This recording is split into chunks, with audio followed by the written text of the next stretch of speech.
Dear students, आज से हम शुरू करेंगे चैप्टर नंबर 8। और चैप्टर नंबर 8 के हमने लिया है पहले वेरी शॉर्ट आंसर का first. What was the role of western thinking and education in the development of national consciousness. मतलब कि कहीं ना कहीं जो पाश्चात्य सोच और शिक्षा है उसने कहीं ना कहीं जो है लोगों के मन में राष्ट्रीयता की भावना को जागरूक किया। तो वह कैसे किया, वो क्या रोल थी, क्या भूमिका थी उसकी, जिस कारण ये कार्य हो पाया। और इसी का सेकंड क्वेश्चन है, describe the role western thinking and education in the development of national awakening in India. मतलब कि पाश्चात्य शिक्षा के कारण किस प्रकार लोगों के मन में राष्ट्रीय जागरूकता की भावना आई, वो हमें बताना है। तो impact of western culture education and thinkers, जो प्रभाव है वो वेस्टर्न कल्चर मतलब कि पाश्चात्य संस्कृति, शिक्षा और थिंक सोच का है। With the intention of uprooting nationalist feeling from the Indian hearts, इसने शुरुआत से ही लोगों के मन में जागरूकता फैलाना शुरू कर दी। Lord Macaulay introduce western education in India. Lord Macaulay ने पश्चिमी शिक्षा जो है भारत में शुरुआत की, पश्चिमी शिक्षा की। His intention in spreading western education in English, जो इसका इनका कार्य इंटेंशन यही था कि भारत में ज़्यादा से ज़्यादा वेस्टर्न एजुकेशन, पाश्चात्य शिक्षा सोच को बढ़ावा दिया जाए। English was to develop a class of people who would work in the interest of British government.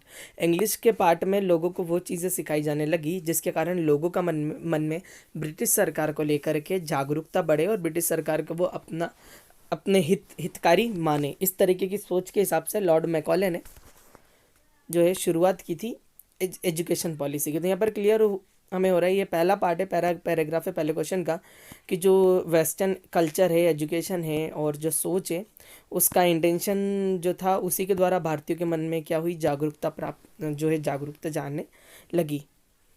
अब इसका नेक्स्ट पैरा है जो हम समझेंगे।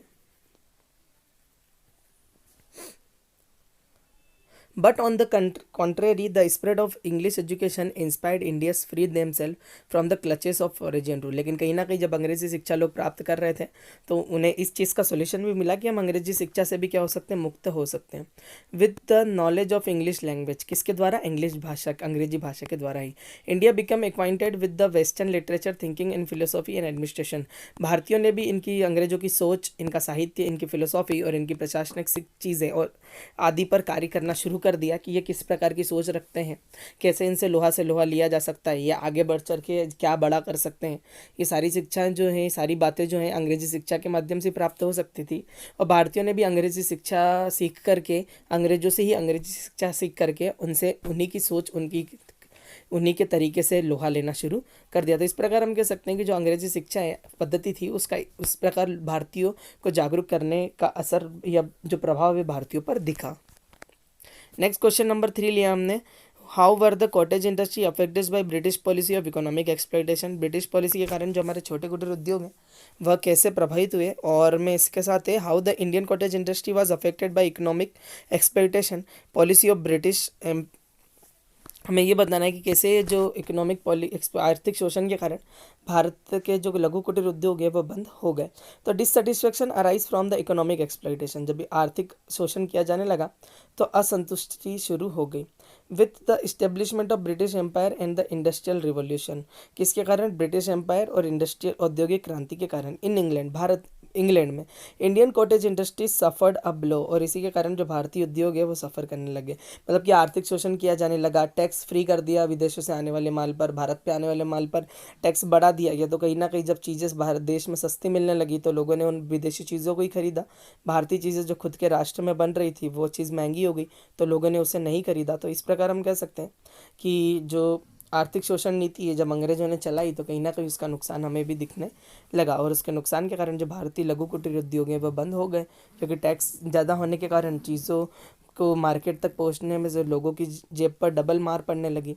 20 रुपए की चीज़ 60 रुपए की हो गई, और विदेशों से आने वाली चीज़ें टैक्स फ्री थी तो वो 60 रुपए की होते हुए भारत में लोगों को कम से कम 30 रुपए में मिलने लगी, जिस कारण लोगों ने देश का आर्थिक ढांचा लड़खड़ाने लगा। और जिसके कारण भारतीय उद्योग धंधों को पहले तो काफ़ी संघर्ष करना पड़ा और अंत समय में इन उद्योग धंधों को फिर बंद ही करना पड़ा। इसके अलावा भारतीयों के हाथ में कोई चारा नहीं रहा। ये पुराने समय की बात है, लेकिन बहुत अच्छी बात है कि पुराने समय में भी लोगों ने विदेशी वस्तुओं को खरीदा और देश को गुलाम बनाया। और इस अभी भी अगर हम विदेशी वस्तुएं ज़्यादा खरीदेंगे तो हो सकता है कि आने वाले समय में हमें फिर ऐसी कोई समस्याओं का सामना करना पड़े, इसलिए हम लोकल को वोकल करें। कहीं ना कहीं इस क्वेश्चन से हमें ये चीज़ की सीख भी मिलती है। नेक्स्ट पार्ट है क्वेश्चन नंबर 3 का next part, the goods exported from India had a heavy tax. ज़्यादा टैक्स जाने लगा, भारत की चीज़ों पर ज़्यादा टैक्स लगने लगा। On them in foreign market, विदेशी बाजार में जो है ज़्यादा टैक्स लगाया गया। Where imported goods from England were made tax free, और इंग्लैंड से आने वाले सामान को टैक्स फ्री कर दिया गया गुड्स को, to sell in the Indian market, और उसे भारतीय बाजार में बेचा जाने लगा। This made the money flow out of India, इस प्रकार भारत का पैसा जो है विदेशों में जाने लगा। एंड डिस्टेबलाइज द इकोनॉमी, और इसी के कारण आर्थिक दशा पूरी तरीके से खत्म हो गया। This draw the Indians to struggle against the economic slavery, और इस प्रकार भारतीयों को भारतीय कुटीर उद्योगों को आर्थिक समस्या या आर्थिक इकोनॉमिक स्लेवरी का सामना करना पड़ा, इसमें संघर्ष करना पड़ा। तो कहीं ना कहीं हमें अपने देश से बनी वस्तु ही खरीदना चाहिए। इस क्वेश्चन से हमें सीख मिलती है कि हम ज़्यादा से ज़्यादा हमारे देश में निर्मित वस्तुओं का ही उपयोग करें, ताकि जो गुलामी हमने हमारी गलतियों के कारण सही है, आने वाले समय में ऐसा कुछ ना हो, और अपना देश और ज़्यादा बेहतर तरीके से विकास की ओर आगे बढ़े और विकसित हो सके। अब हम बात करेंगे क्वेश्चन नंबर 4 की, why did European staying in India protest against the Ilbert bill, विदेशियों ने इल्बर्ट बिल का विरोध क्यों किया। The viceroy Lord Ripon attempt to make a bill to abolish the policy of discrimination, एक अच्छे अंग्रेज अधिकारी लॉर्ड रिपन ने इस भेदभाव की नीति को खत्म करने के लिए इल्बर्ट बिल लाए। This was prepared by law member Ilbert, ये जो तैयार किया गया उन मेंबर्स के ग्रुप का नाम था Ilbert, that's why it was called Ilbert bill, इसलिए इसे इल्बर्ट बिल नाम दिया गया। According to this bill, Indian magistrate and session जजेस were given enlightenment to hear criminal cases against European. अगर देखा जाए तो इस बिल के अनुसार जो विदेशी लोग जज थे उन्हें भारतीय और विदेशी अंग्रेज दोनों नागरिकों के खिलाफ फैसला सुनाने का अधिकार था। बट इंडियन जज के पास सिर्फ इंडियंस थे, उनके ऊपर ही, उनके खिलाफ ही या उनके ऊपर ही मुकदमा सुनाने का अधिकार था। वे विदेशी नागरिकों को किसी प्रकार की सज़ा नहीं दे सकते जो भारतीय जज थे।